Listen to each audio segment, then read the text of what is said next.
ਮਰੀਮ ਸਾਹਿਬਾ ਨੂੰ ਜਾਣਦੇ ਹੋ ਕੌਣ ਹੈ? ਹਾਂਜੀ ਕੌਣ ਹੈ? ਸਿਆਦਾ ਹੈ ਕੁਮਾਤ ਹੈ ਵਜ਼ੀਰ ਆਲਾ ਹੈ। ਹਾਂਜੀ ਚਲੋ ਤੁਹਾਨੂੰ ਦੇਖ ਰਹੀ ਹੈ ਮਰੀਮ ਸਾਹਿਬਾ से दुआ ਮੰਗੋ ਇਹ ਦੇਖੋ ਫਾਲਜ ਅਲਿਆਤ ਨੇ ਤੇ ਮਰੀਮ ਸਾਹਿਬਾ ਤੁਹਾਨੂੰ ਦੁਆ ਦੇ ਰਹੀ ਹੈ ਬਦਵਾ ਨਹੀਂ ਦੇ ਰਹੀ ਇਹ ਤੁਹਾਨੂੰ ਦੁਆ ਦੇ ਰਹੀ ਹੈ ਔਰ ਕੀ ਦੁਆ ਦੇ ਰਹੇ ਹੋ ਮਰੀਮ ਸਾਹਿਬਾ ਨੂੰ? ਅੱਲਾਹ ਬਾਕੋ ਜਿਕਰੀ ਅੱਲਾ ਤੁਹਾਨੂੰ ਪ੍ਰਾਈਮ ਮਿਨਿਸਟਰ ਬਣਾਇਆ ਹਾਂਜੀ ਹੈ ਕਿਨੂੰ?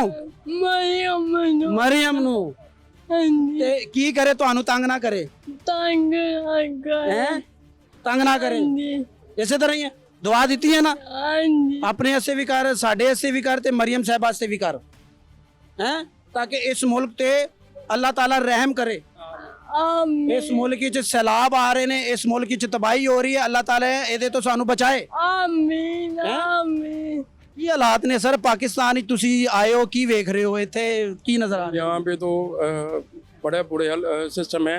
इनको चाहिए कि गवर्नमेंट को अभी हमारी सीएम जापान से आज वापस आ रही हैं।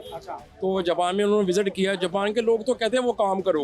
हमारी वजीर आला जापान गई और आप जापान से यहाँ इधर आ गए। या मैं तो अपने मुल्क में वैसे ही घूमने फिरने गया हूँ। तो हमारी असल जापान में तो लोग कहते हैं आप काम करो अपना आप काम करो आप किससे के आगे हाथ फैलाने की अच्छा जरूरत जापान ਦੇ ਵਿੱਚ ਸਰ ਜੀ ਗੱਲ ਦੱਸੋ ਇਸ ਤਰ੍ਹਾਂ ਸੌਦਾ ਵੇਚਦੇ ਨੇ? नहीं ऐसा नहीं है। वहाँ पे एक सिस्टम है एक सिस्टम बना हुआ है। तो देखें हमारा मुल्क और उनके मुल्क में बहुत ज़्यादा डिफरेंस है। ਨਹੀਂ ਇਸ ਤਰ੍ਹਾਂ ਫੇਰੀ ਲਾਉਂਦੇ ਨੇ ਇਹ ਹੁਣ ਇਹ ਪੈਰਾਲਾਈਜ਼ ਹੈ ਇਹ ਮੇਰੀ ਭੈਣ ਹੈ ਵੇਖੋ ਅਬ ਇਹਨੂੰ ਵੀ ਸੌਦਾ ਨਹੀਂ ਵੇਚਣ ਦੇ ਰਹੇ ਅਗਰ ਇਹ ਇਸ ਤਰ੍ਹਾਂ ਦਾ ਪੇਸ਼ੈਂਟ ਜਾਪਾਨ ਵਿੱਚ ਹੋਏ ਤੇ ਇਹਦੇ ਨਾਲ ਕੀ ਸਲੂਕ ਕਰਨ? इनके लिए तो बहुत अच्छा वो इनकी टेकर करेंगे। इनके हर महीने के इनके पैसे लगाएंगे। इनको खाने पीने की हर सिस्टम इनका होगा। इनको डॉक्टर का हॉस्पिटल में इनकी सारे इलाज फ्री होगा।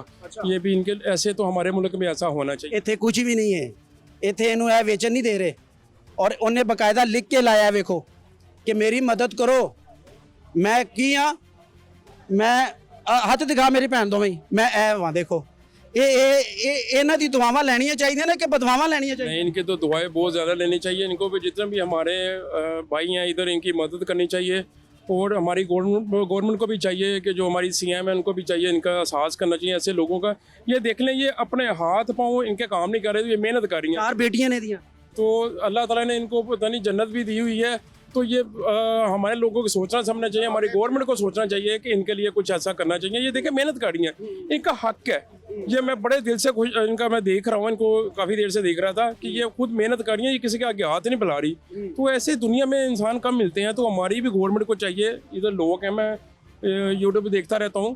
जाहिर है ये लोग कहाँ पे जाएँ इनको लिए इनके लिए ਸਾਡੇ ਪ੍ਰੋਗਰਾਮ ਜਾਪਾਨ ਵਿੱਚ ਬਹਿ ਕੇ ਵੇਖਦੇ ਉੱਥੇ ਆਉਂਦੇ ਨੇ? जी मैं बहुत ज़्यादा देखता हूँ। मैं आपको माशाल्लाह लाइक भी करता हूँ और आप सारा कुछ दिखाते रहते हैं। ये देखिए काम है काम तो हमारा मुल्क में तो होना चाहिए। अवाम है ये क्या करेगी घर में कैसे खाना खाएगी? माशाल्लाह बहन भाई हैं और भी इंसान को बहुत ज़्यादा प्रॉब्लम होती हैं। तो इनके लिए सोचना चाहिए ये लोग काम करें तो ये कर खाएंगे नहीं करेंगे नहीं तो खाएंगे कैसे?